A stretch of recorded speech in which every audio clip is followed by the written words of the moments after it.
Assalamualaikum warahmatullahi wabarakatuh.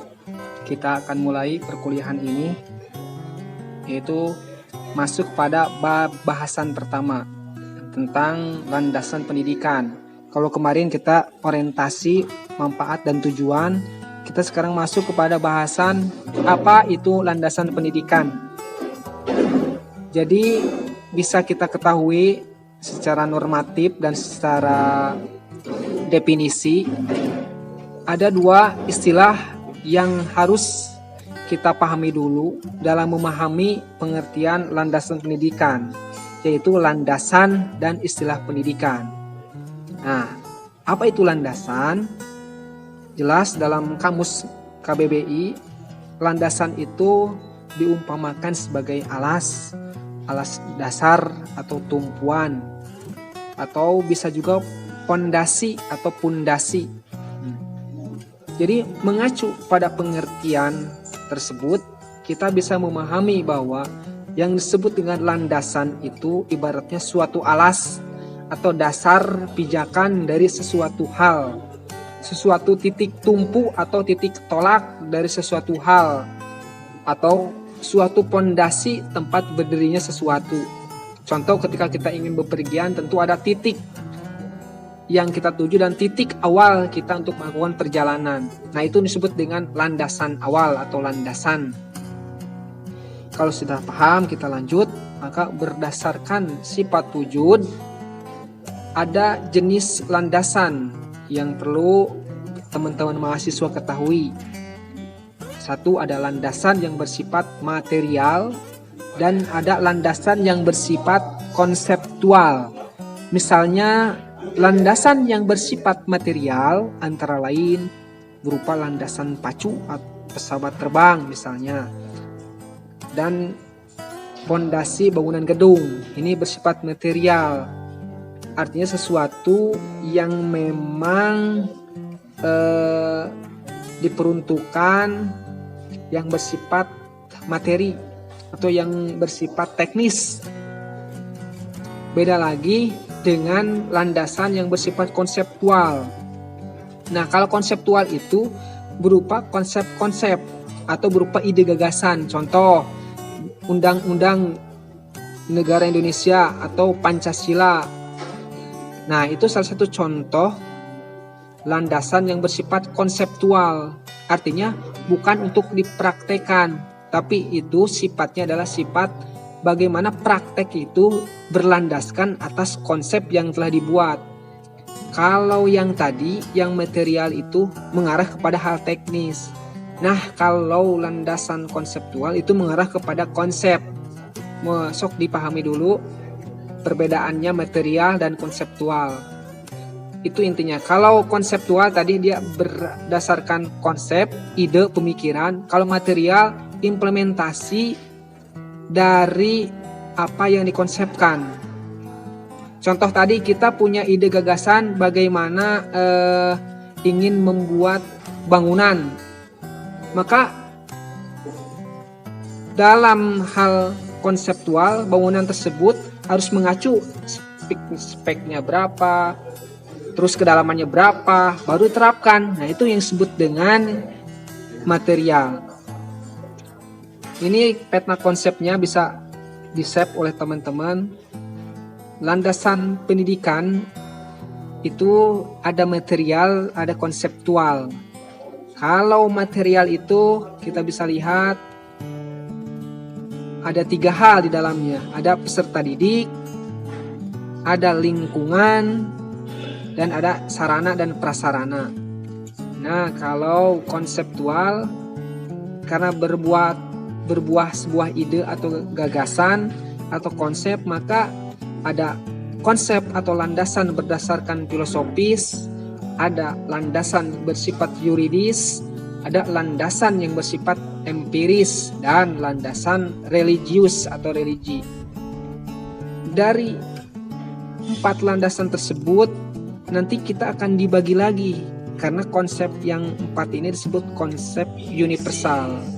Kalau landasan turunan dari konseptual atau landasan turunan dari universal, ada yang disebut dengan landasan partikular. Contoh, landasan yuridis atau hukum.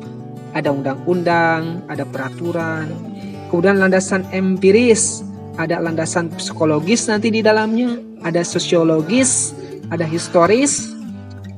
Kemudian kalau landasan religi turunannya apa? Atau partikularnya apa? Partikular itu bagian-bagian dari konsep universal. Secara umum landasannya religi, secara partikular atau secara bagian-bagian ada satu tentang manusia sebagai makhluk Tuhan atau kaitan dengan masalah kepercayaan, ada masalah sosial, makhluk hidup. Intinya landasan yang lebih menekankan kepada dasar-dasar kepercayaan manusia, itu landasan religi. Dari material dan konseptual, ini hanya gambaran umum atau peta konsep. Nanti kita akan bahas satu persatu. Sekarang kita berbicara apa itu pendidikan. Silakan teman-teman berpendapat di channel YouTube yang Bapak kirimkan, nama kelas PGSD 1, PJGR 1, kemudian isi pendapat. Apa sih pendidikan? Gitu.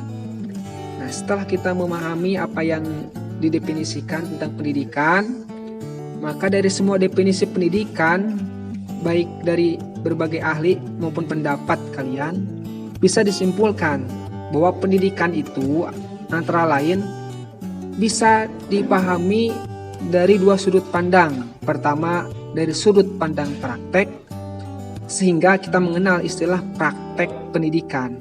Dan kedua, dari sudut studi, sehingga kita kenal istilah studi pendidikan. Nah, itu sudut pandang yang disebut dengan pendidikan. Terlepas dari pendapat kalian apa, bahwa ternyata pendidikan itu ada dua, ada yang praktek, ada yang studi. Kalau praktek pendidikan ini bisa didefinisikan sebagai kegiatan seseorang atau sekelompok orang atau lembaga dalam membantu individu atau sekelompok orang untuk mencapai tujuan pendidikan. Kegiatannya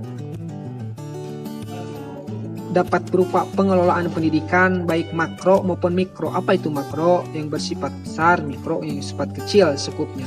Kalau bersifat besar itu yang terlembagakan atau formal. Ada yang mikro kecil, bisa informal.